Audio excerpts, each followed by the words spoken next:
So I said I was going to talk about my musical inspirations because I realize a lot of people ask me this in interviews, like, oh, what, were your inspirations? And it's tough because I like so much different music, but to actually pinpoint like what has the things that have like directly inspired me that's not like video game music, I didn't realize until I went back and I was playing through songs, and I'm like, you know what? There are some very specific things that I noticed with that. So I was looking, I put Earth, Wind, and Fire in there, and I really like Earth, Wind, and Fire. I like the use of the jazz chords. I like the beat. I like how it just feels really cool, and I don't know, I feel like it's timeless. Like you can listen to it at any point in time and it just feels really cool. My favorite song of theirs is September, and I was looking at the chords.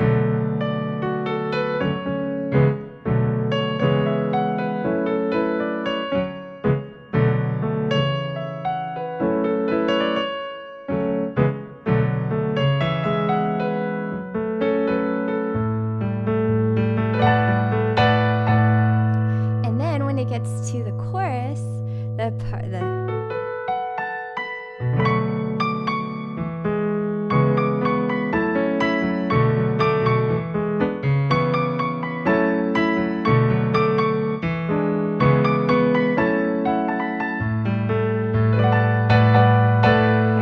something, because sometimes people will point out with the Plants vs. Zombies music, they're like, she's putting jazz chords in there, like a lot of different minor 7, major 7 things.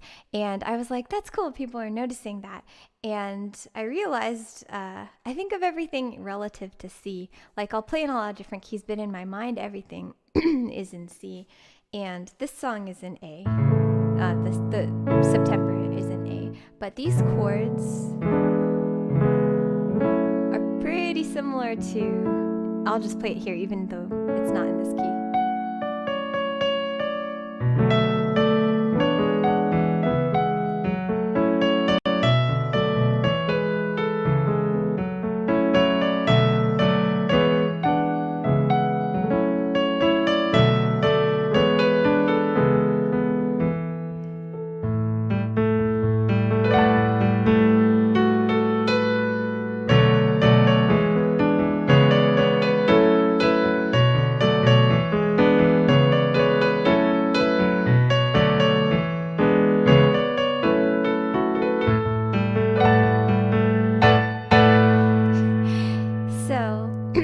That was kind of neat. I was like, oh yeah.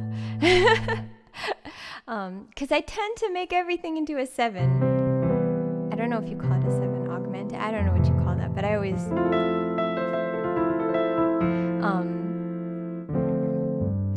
so that's one of my inspirations, I think. I just really like the kind of like mischievous sounding, like the beats, and it's just fun. It's cool. It's like jazzy and cool. Another inspiration I have is Chicago, Chicago and Peter Cetera.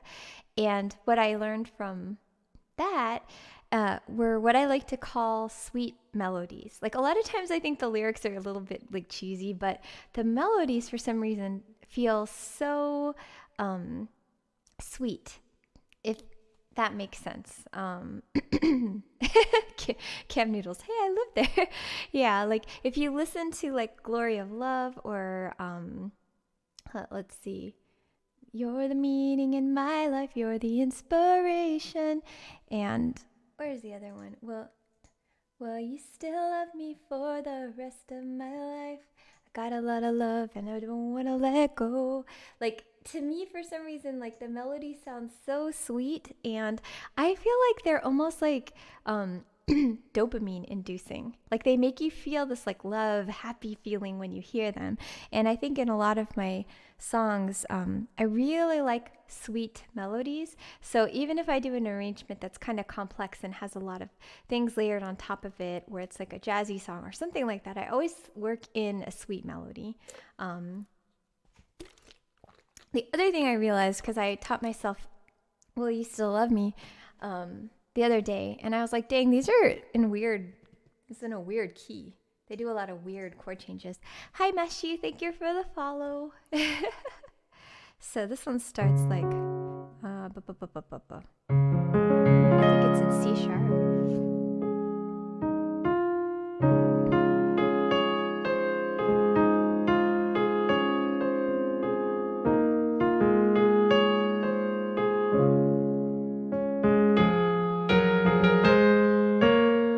And I'm gonna mess this up. Because I just learned it.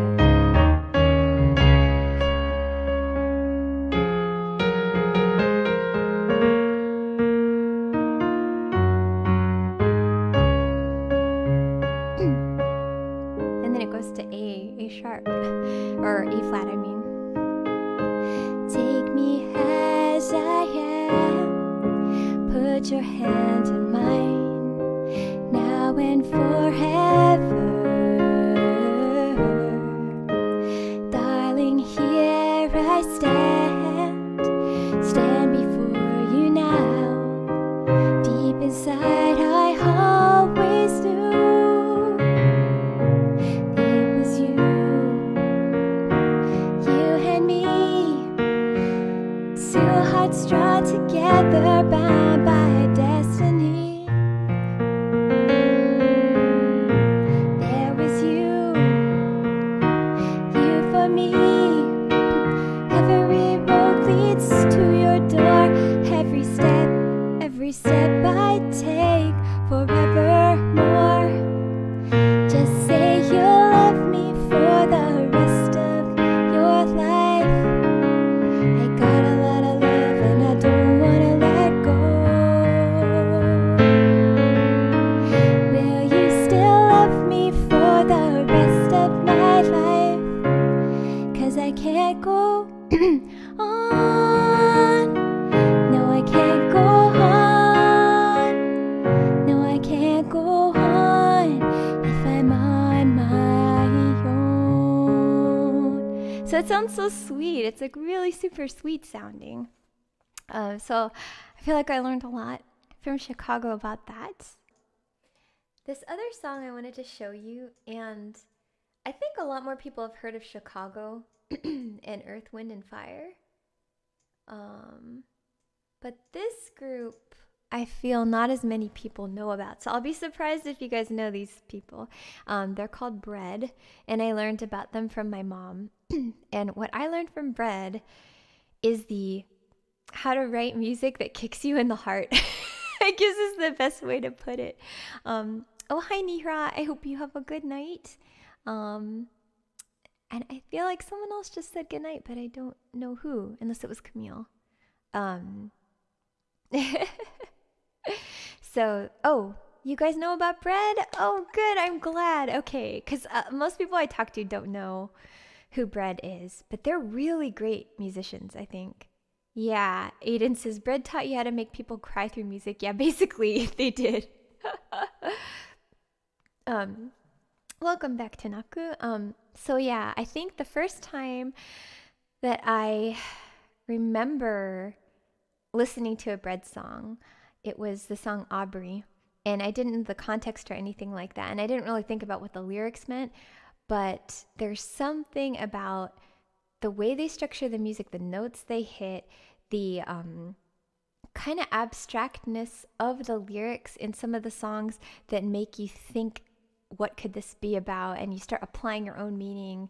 Some of the songs, the lyrics are very sad because it's like a very selfless love kind of thing, like about somebody waiting, time is on my side because I'll just wait my whole life for you. Time's on my side, you'll come around eventually. It's just very sad, very sweet. But this song Aubrey, I didn't know what the lyrics meant, but just the music itself, I remember riding in the car, like my mom was bringing me back from somewhere, and I just started tearing up. I was like, oh my gosh, this song.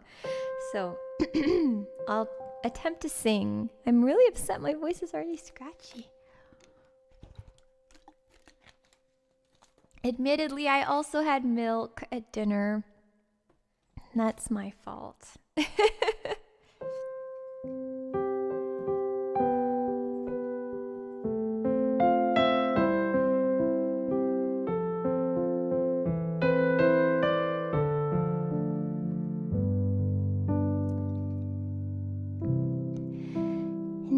Aubrey was her name, a not so very ordinary girl or name,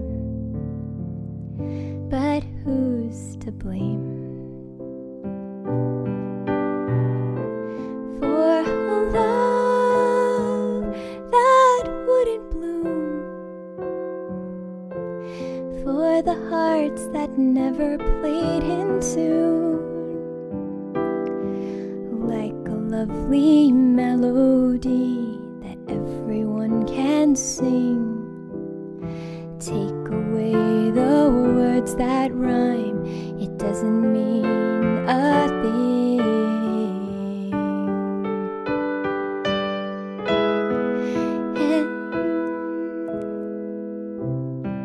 And Aubrey was her name. We tripped the light and danced together to the moon. But where was June? No, it never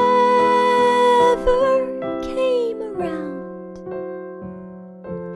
If it did, it never made a sound. Maybe I was absent or was listening too fast, catching all the words, but then the meaning going past.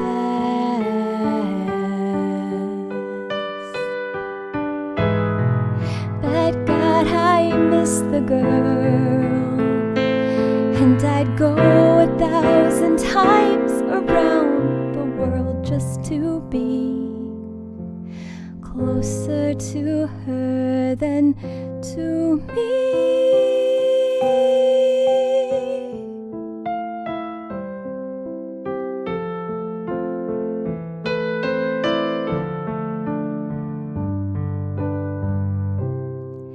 And Aubrey was her name.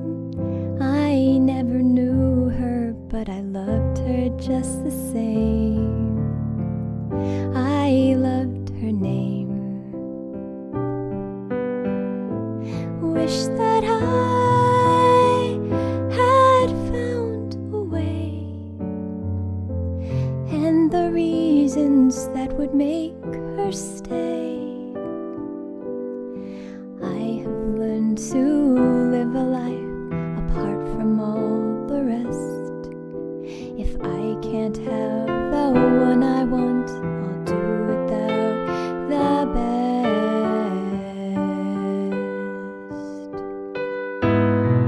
But how I miss the girl, and I'd go 1,000,000 times around the world just to say she had been mine for a day.